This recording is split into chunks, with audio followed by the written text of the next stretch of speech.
La seule chose que je respecte, c'est le verbe, la langue française, c'est mon jouet, mon gagne-pain. Pierre Desproges, 1939-1988.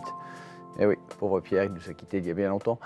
Évidemment, j'adhère à 100% à cette maxime. Disons que c'est une maxime parce que c'est ce qu'il y a de plus important. La langue, le verbe, les mots. Moi, c'est le cœur de mon travail.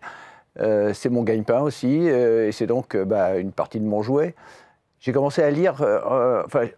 au début, quand je me suis mis à lire vraiment des livres, j'ai lu Frédéric Dard. Frédéric Dard et l'intégrale de San Antonio. Et c'est lui qui m'a appris qu'entre lire et rire, il n'y avait qu'une petite lettre d'écart.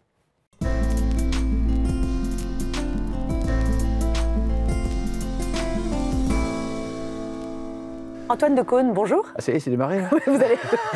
Vous allez bâiller maintenant à ce pas du stade de l'interview. Bonjour Guillaume. Merci d'avoir accepté notre invitation.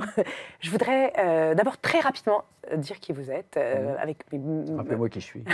Je vous rappelle, vous êtes issu d'une lignée de talents audiovisuels. Vous avez une mère qui a été la première speakerine de la télévision. Jacqueline Joubert, femme formidable et très joyeuse. Votre père, Georges Decaune, lui aussi, était l'un des premiers présentateurs des journaux télévisés après la guerre. Vous avez commencé à Canal+, et quand j'ai regardé l'autre jour, j'ai vu que vous y étiez le premier jour de la création de la chaîne. 84, ouais. Ouais. Incroyable. Donc, et vous y êtes toujours, là. Et j'y suis toujours 40 ans après. Je suis une nature fidèle. Bah, c'est une très bonne qualité. Aujourd'hui, j'ai envie de dire, après tout ce qu'on sait tous, Nulle part ailleurs, Le Grand Journal, Pop Pop Pop sur France Inter, Chorus sur Antenne 2, ça y est, vous revenez à Canal+, avec Super Plan, une émission toutes les 2 semaines sur le cinéma, en deuxième partie de soirée. Toutes les semaines même. Toutes les semaines. Ah oui, elle est tellement importante que... 22h50. Ouais, c'est une vraie hebdo. Qui elle-même succède à une autre hebdo qui s'appelait Faut voir, qui a duré 2 ans et qui avait pour particularité d'être une émission un peu plus vagabonde, où j'allais à la rencontre des talents. Dans les hôtels. Malheureusement, oui. Dans les fameux press junkets que je ne peux plus voir en peinture, avec ces espèces de temps morcelés dans des cases. Donc là, maintenant, on revient en plateau avec une petite bande et on fait venir les talents à notre rencontre. Et ils viennent, j'ai l'impression que tout le monde dit oui. Bon, oui. Oui. Pourquoi dirait-il non? Oui, et en plus, mais alors vous avez une autre casquette, c'est d'être un aficionado du rock, un érudit même. Vous avez, depuis cette fidélité-là aussi, depuis les années 70, vous avez interviewé les plus grands, et notamment Bob Dylan en 84, c'est fou, Bruce Springsteen, et vous le suivez dans toutes ces élucubrations, mais le premier livre que vous avez écrit est quand même... dédié à ce groupe énigmatique, Magma, qui continue à aujourd'hui performer sur différentes scènes en France.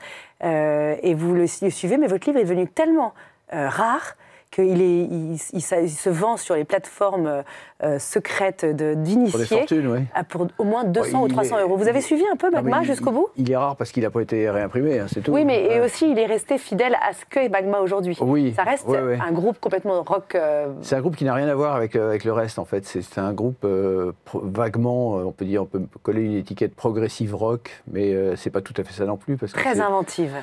Oui, et puis très européenne, c'est des musiciens, Christian Vander, qui est l'âme, le cœur du groupe, aujourd'hui encore, un batteur prodigieux, oui, quand vous faites ça, Vous devinez, vous mettez des mots, oui, c'est le verbe toujours. Un batteur prodigieux, était très inspiré aussi bien par Coltrane, que par la soul américaine, que par Stravinsky ou Karl Orff. Donc il a mélangé tout ça, il a fait cette musique étrange et unique qui est celle de Magma et qui vraiment détonnait totalement à l'époque où c'est arrivé, au milieu des années 70. Et détonne toujours. Et détonne toujours, oui. Et est-ce que vous trouvez aujourd'hui des groupes qui sont liés à cette inventivité comme ça sans limite?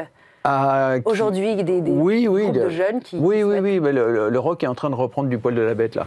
Après une dominance... du rap et des musiques dites urbaines pendant une bonne vingtaine d'années, une trentaine d'années même. Ça y est. Le rock est en train de revenir, oui, parce qu'on a envie de revenir à des choses un peu simples et essentielles. Donc le rock, c'est 2 basses, une guitare, une batterie, et vas-y, monte sur scène, quoi. Et c'est sur scène, très souvent, c'est aussi lié à un moment collectif, c'est une performance. C'est dans des clubs, c'est joyeux, quoi. C'est joyeux, c'est subversif, c'est marrant, enfin, ça a plein de qualités.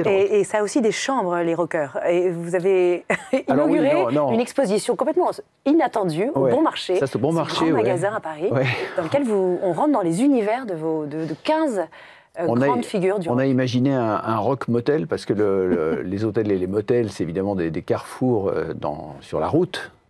sur laquelle vivent 64. tous les artistes à longueur d'année, à force de tourner. Et donc le motel, on a choisi ça comme lieu symbolique, et chaque chambre, il y en a une dizaine, chaque chambre est attribuée à un musicien en particulier. Alors ça va de Keith Richards aux Beatles, en passant par Prince, Rita Mitsuko, Chrissy Hynde, et évidemment Didier Lambrouille, mon double karmique, et défenseur d'un rock pur et radical. Et radical. Et parce que vous êtes pur et radical, Antoine Decaune? Non, je ne suis pas ni pur ni radical, moi. Je suis au contraire ouvert à tout, et j'écoute aussi bien du rock que de la musique classique, que du blues. Je ne suis pas du tout un homme de chapelle. Alors justement, entre ces deux casquettes rock-cinéma, vous diriez qu'elles sont complémentaires, elles s'affrontent, vous avez un temps limité dans votre vie trépidante. Ouais. Est-ce que vous sentez qu'à 72 ans, maintenant, vous avez vraiment une des deux qui prend le dessus? Non, il y a toujours, on en revient toujours au verbe, parce qu'en fait, le mot, l'écriture est au cœur de tout ça. Toutes mes activités, que ce soit la télévision, la radio, le cinéma, ça passe toujours d'abord par l'écrit. Ça, c'est essentiel. Donc là, en ce moment, je suis en train de voir à 2-3 ans plus tard ce que je ferai, et j'envisage de revenir à la fiction, de refaire du cinéma ou une série, je ne sais pas encore très bien. Mais voilà, Donc scénario, mais en même temps vous êtes dans l'écriture d'un livre chez Plon sur la langue pas anglaise. Trop parce que je suis déjà en retard, s'il vous plaît. Non, dans un an et demi. Ouais. Vous êtes quand même tout feu tout flamme. Oui, c'est un dictionnaire amoureux de l'anglitude. L'anglitude, c'est mon lien à toute la culture anglo-saxonne qui a été déterminante, évidemment à travers la musique, l'humour, la télévision, la mode, le cinéma, la littérature. Et donc c'est je paye ma tribute. Oui, ma dîme, c'est-à-dire que je rembourse en fait tout le plaisir reçu. J'aimerais savoir si vous pouvez répondre à cette question un peu rapidement, mais est-ce que, Antoine Decaune, vous vous souvenez du premier choc avec le rock que vous avez eu petit? Oui, bien sûr, c'était les Beatles. Vous êtes allé à un de leurs concerts? Alors d'abord, j'ai assisté tout à fait par accident à l'un des concerts en février 64 à l'Olympia de Paris. J'étais vraiment un minot, là, pour Ils étaient en première partie ou ils étaient... Ils étaient à la même affiche que Sylvie Vartan, Trini Lopez, Pierre Vassiliou. C'était une soirée de music hall, comme faisait l'Olympia à l'époque. Je me souviens qu'ils avaient... Au départ, ils ouvraient la soirée, et puis c'est monté tellement en puissance au cours des 3 semaines qu'à la fin, c'est eux qui terminaient, si ma mémoire est bonne. Et ça a été un choc. Je connaissais les Beatles parce que j'avais écouté le premier 45 tours, Love Me Do, parce que ma mère recevait les disques pour préparer ses émissions, donc on avait écouté ensemble Love Me Do, on était tombés tous les deux en arrêt devant ce son, la fraîcheur du son, la nouveauté, la joie en plus qui s'en dégageait. C'était une musique extrêmement... fraîche. Ouais, fraîche et joyeuse. Ouais. Et donc le vrai mon chemin de Damas à moi, c'est l'Olympia, quoi. L'Olympia, je tombe en extase devant ce groupe en me disant qu'est-ce que c'est que ça, et là ça m'ouvre l'oreille, vraiment. Les oreilles, parce que j'en ai deux. Bon. Oui. Non mais bien sûr, ça vous ouvre le cœur et les oreilles, et vous allez cheminer avec les Beatles, mais avec encore quelques autres, mais je vois vos fidélités aussi. Bob Dylan en 84, vous le rencontrez, vous lui demandez qu'est-ce que vous auriez aimé faire si vous n'étiez pas devenu Bob Dylan. Il répond aller à Disneyland. Ouais. Antoine Decaune, qu'est-ce que vous auriez aimé faire, vous, si vous n'aviez pas été Antoine Decaune? Alors, certainement pas aller à Disneyland, ça c'est clair. Qu'est-ce que j'aurais aimé faire? J'aurais aimé vivre au XVIIIe siècle et partir à la découverte du monde. À une époque où il y avait encore tout à voir, tout à découvrir. Donc vous partez en mer? En mer, je traverse la mer et puis je vais explorer. J'ai vu une série récemment là, qui m'a laissé par terre, qui s'appelle 1887, qui est le prequel de Yellowstone, la série avec Kevin Costner. Il y a eu 3 périodes, il y a eu 1887, 1923. C'est l'histoire de la dynastie, cette famille, sur plus d'1 siècle. Et toute cette première période, la fin du 19e, où vraiment c'est des pionniers, quoi. Ils créent le nouveau monde, ils avancent, ils bâtissent le nouveau monde. En découvrant un monde ancien qui existait avant eux, celui des Indiens. Donc le frottement entre les deux, la série est absolument géniale, je vous la recommande. Voilà, j'aurais aimé faire ça. Aventurier ? Plus un peu fin 19e en fait. Fin 19e. Ouais. Sinon, c'est Paul et Virginie, 18e, c'est Paul et Virginie, c'est le bon sauvage. Ouais. C'est aussi un autre concept. D'ailleurs, il nous amène vers un livre, une BD magnifique que vous avez coécrit avec Xavier Gors, lui a dessiné, chez Dargaud, qui s'appelle Île déserte. Elle parle d'un élément intime de votre biographie, dont vous parlez très peu, d'ailleurs. Les sections intimes de votre biographie sont assez capitonné, Ouais. disons. Je dirais que c'est l'histoire de votre père quand vous avez 8 ans qui décide de partir quand, une fois que la séparation entre vos parents est consommée, il part sur une île déserte pendant 1 an. Très loin. Et il parle à la radio, racontant ses Robinsonades à la radio. Et vous êtes un petit garçon qui écoutait à la radio. Je suis un petit garçon qui Cette ne comprend voix pas très bien paternelle. pourquoi son père s'est barré d'un seul coup, qu'est-ce qu'il a fait de mal pour que ce père disparaisse littéralement du jour au lendemain, pour 1 an, ce qui est très très long quand on a 8 ans, c'est l'éternité. Et en même temps, un petit garçon qui se rend compte qu'il a un papa pas tout à fait comme les autres. Mon papa, moi, il n'est pas pharmacien, il n'est pas garagiste, il n'est pas ingénieur, et il part à l'autre bout du monde vivre des aventures dingues. Donc je suis partagé entre le ressentiment, je lui en veux évidemment de m'avoir quitté, et en même temps l'émerveillement devant cette aventure hors norme qu'il va vivre. La particularité étant que tous les soirs, on l'entend à la radio. Donc tous les soirs, je l'entends de l'autre bout du monde qui raconte sa journée, à quel point c'est difficile, les conditions de survie impossibles, etc. Et donc j'ai ce père différent, quoi. Voilà. Après, j'ai jamais compris pourquoi il était parti. Parce qu'il n'a jamais réussi à me l'expliquer. Il était avare de commentaires et très, très, très bouclé, comme la plupart des grands explorateurs et des grands aventuriers. Une fois rentré à la maison, c'est motus. Et donc j'ai eu... C'est un concours de circonstances, en fait. C'est un éditeur qui m'a proposé de faire une BD. Comme je n'avais jamais fait de BD, ça m'a évidemment emballé. Avec un dessinateur, Xavier Coste, qui est un prodige. Vraiment littéralement un prodige que j'avais rencontré parce qu'il avait fait 1984, l'adaptation en BD de l'Orwell, et qui, justement, après toutes ces années, avoir travaillé sur deux bouquins, parce qu'il avait fait 85 assez dur, aussi, assez... noir, dystopique. Ouais. Et là, il avait la luxuriance. Il avait besoin de retrouver de la lumière, de la nature, donc une île. Ouais. Et l'aventure. Et de l'aventure, et donc ça a été un moment de grâce, quoi. Très, très beau livre, et très belle BD. Et juste, votre père, quand il revient, qu'a-t-il changé ? Qu'est-ce qui a changé en lui dans votre œil de petit garçon ? Il avait donc gagné cette dimension héroïque, d'autant plus qu'il était parti avant, en 56, déjà. Il était parti traverser l'Amazonie à la recherche d'un explorateur qui avait disparu. Il était encore parti avant, à la fin des années 40, au Groenland avec Paul-Émile Victor pour découvrir les premières expéditions polaires. Donc, oui, il avait acquis cette dimension, quoi, d'un père double. Le père présent, qui était un père pas très bavard, pas très disert, comme la plupart des hommes ayant survécu à la Seconde Guerre mondiale, et issus de cette génération-là, en tous les cas en privé. Et le père public. Le père public qui, lui, racontait assez volontiers aux autres ce qu'il avait fait, mais jamais pourquoi il l'avait fait. Voilà. Et vos deux Antoine de Caunes, vous ?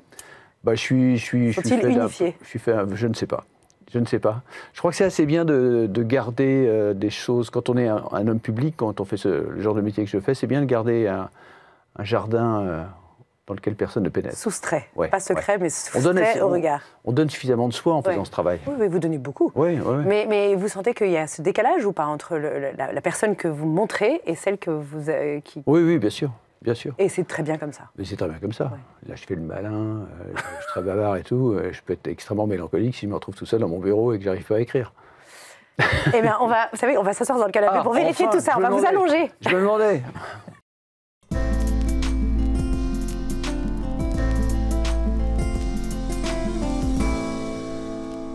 Antoine de Caunes, j'ai d'autant plus de chance de vous recevoir aujourd'hui que vous êtes plongé dans l'écriture. C'est parti ? C'est parti, oui. Je ne sais jamais, moi. Je ne sais jamais avec vous, Guyane. Oui, on fait exprès de vous surprendre. À me poser vous des questions. voulez tout le temps être épaté de tout. Et ben là, je bon, d'accord, c'est parti. Oui, c'est parti. Ouais. Et, vous êtes toute la journée en train d'écrire dans une cellule de moine. Alors, ce n'est pas tout à fait une cellule, c'est mon bureau, en plein cœur de Paris. Je ne le qualifierais pas de cellule. Mais enfermé ? Enfermé, ouais. Enfermé avec mes bouquins, avec mon bureau, mes stylos, mon ordi, et j'écris. J'essaie d'imaginer. Et c'est aride ou vous avez des choses à dire ? C'est génial, c'est génial. C'est génial, parce que là, je travaille sur une fiction. Donc déjà, c'est une adaptation d'un récit déjà existant. Donc c'est trouver de la manière de construire l'édifice pour que ça tienne en l'air. C'est très technique, en fait. C'est assez technique. Oui, d'organiser un récit. Et vous sentez que vous êtes très dynamique dans votre imagination. Ça marche bien. Ça marche bien. Ouais. Oh, c'est génial. Et qu'est-ce que c'est que cette idée de vieux, alors Alors, cette idée de vieux, d'abord, c'est pas mon idée à moi, c'est l'idée d'un éditeur qui s'appelle Romain Jubert, qui est venu me trouver. Il avait au préalable fait un autre trimestriel qui s'appelle Bon.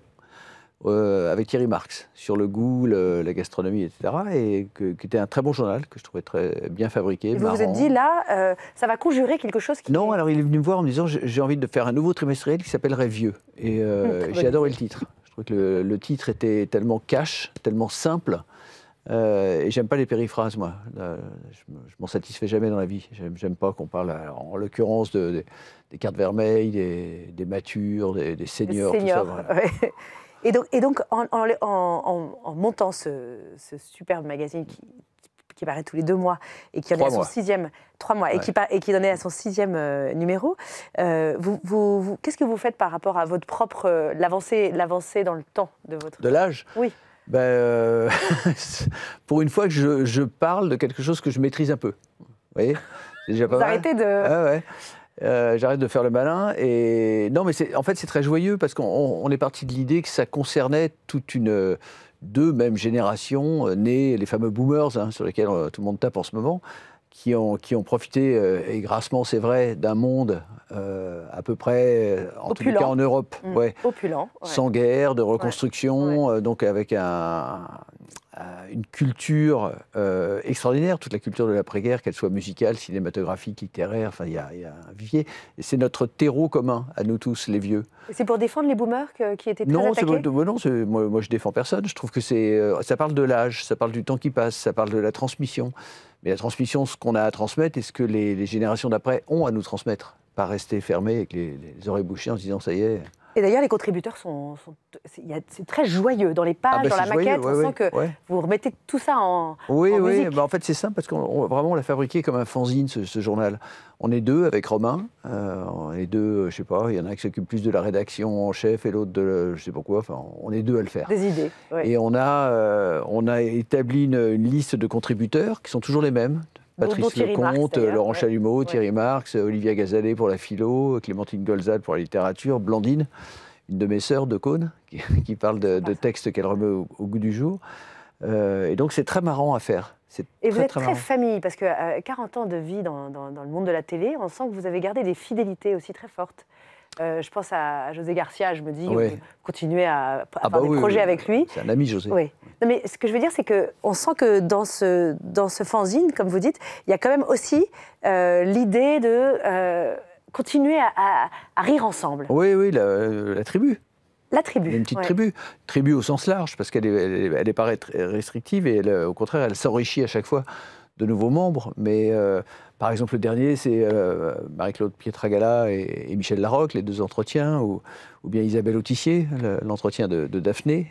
Et alors, justement, vous faites intervenir aussi une actrice qui dit, à un moment donné, moi, ce que j'aime dans la vieillesse, Diane Curie, elle dit, ce que j'aime dans la vieillesse, c'est que justement, j'ai arrêté de faire des projets. Mais vous Moi, je n'ai que des projets. Mais oui, mais vous arrivez à vivre le présent, quand même? Oui, bien sûr. C'est-à-dire qu'en fait, j'ai toujours eu besoin d'avoir 2, 3 choses en même temps qui courent. Sinon, je m'ennuie. Mais là, oui, j'en ai 2, 3 qui courent. Donc c'est le grand... Faut que j'arrive à les rattraper maintenant. Le grand processeur d'énergie chez vous, c'est vraiment la peur de l'ennui ou Non, c'est pas du tout la peur de l'ennui, c'est la curiosité. La curiosité et l'enthousiasme. Je m'enthousiasme pas assez facilement, mais quand je m'enthousiasme, j'y vais vraiment. Et ça, c'est un moteur extraordinaire. Parce que je n'ai pas du tout l'impression ni d'être blasé, ni d'être... fatigué, ni d'avoir fait le tour de... J'ai l'impression d'avoir fait le tour de certaines choses que je ne refais pas par principe, mais je suis toujours curieux, toujours curieux. Je me réveille le matin, je suis curieux de savoir ce qui va se passer, qui je vais rencontrer. Et votre champ de curiosité, c'est quand même restreint à des choses dont vous savez qu'elles vont vous rendre joyeux.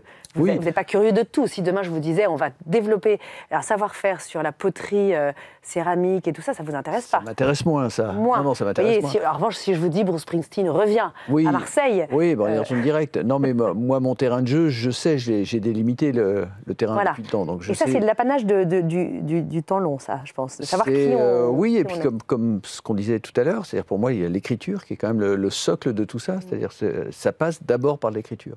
Quoi que ce soit de la télévision, que ce soit de la radio, de l'écriture proprement dite, du scénario, c'est d'abord de l'écriture. Vous préparez un livre intime? Un livre intime? Une sorte de journal intime. Vous tenez un journal J'en ai tenu plusieurs fois dans ma vie des journaux intimes, mais non, moi je suis vraiment pour...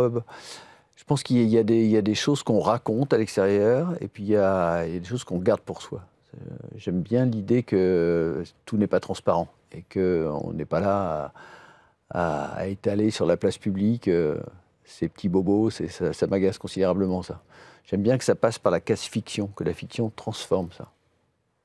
C'est comme une forme oui, il y a quelque chose de l'orfèvre, en fait, que ça se transforme. La souffrance ou les épreuves deviennent matière à faire rêver, à transporter. Bien sûr. Donc votre idée, c'est le mouvement. C'est le mouvement, ouais. Tout le temps en mouvement. Le mouvement, toujours. Et votre mère était pareille. Ouais. je sens une femme sautillante, je ne sais pas pourquoi. Ah bah oui, elle gambadait, elle traçait. Ouais. Il fallait s'accrocher dans la rue pour suivre la cadence. Ouais. Et Trouville, pour vous, c'est ce lieu de l'enracinement familial Alors Trouville, non, parce que en fait, familialement, du côté de mon père, on vient du Minervois, et puis le berceau de la famille, c'est plutôt Narbonne, Toulouse, dans cet axe-là. Et du côté de ma mère, qui elle venait d'Angoulême, mais qui avait grandi à Paris, était devenue une Parisienne pure souche, il n'y avait pas d'attache. Et vos week-ends, vos vacances, petits? Alors on allait à Trouville, très tôt. C'est pas une erreur. Très tôt. Et puis alors, à cette époque où, vous savez, on louait, c'était une petite maison de pêcheurs qui était à côté du casino, et on louait la même maison tous les étés. Et la location courait de Pâques à septembre. Donc on allait à Pâques et puis on passait l'été là-bas. Et ça a commencé très tôt, je sais pas, je devais avoir 3-4 ans, et c'est devenu mon pays en fait. C'est un souvenir plutôt de plage ou plutôt de forêt, d'arbres? De lumière. Ouais, la lumière, cette lumière extraordinaire qu'il y a en baie de Seine, qui est la lumière qu'ont célébré les impressionnistes. Il y a une lumière particulière vraiment dans toute la baie, quoi, du Havre à Cabourg. Il y a des reflets de mer, je suis fait de ça, moi, littéralement. Et vous aimez les arbres. J'ai l'impression que vous avez un rapport avec les arbres et avec la végétation. J'en ai planté des dizaines, des arbres. Et même vous avez... J'ai planté des arbres à tour de bras. Dispersé les cendres de votre père dans votre jardin. Et il y a quelque chose d'organique là. Et pour vous, le rapport à la terre est très important. Oui, alors c'est l'héritage paternel. Ça. Un père qui se considérait comme un paysan. Mot noble dans sa bouche, qui revendiquait son attachement à la terre. Racines. Et il plantait à tour de bras des arbres.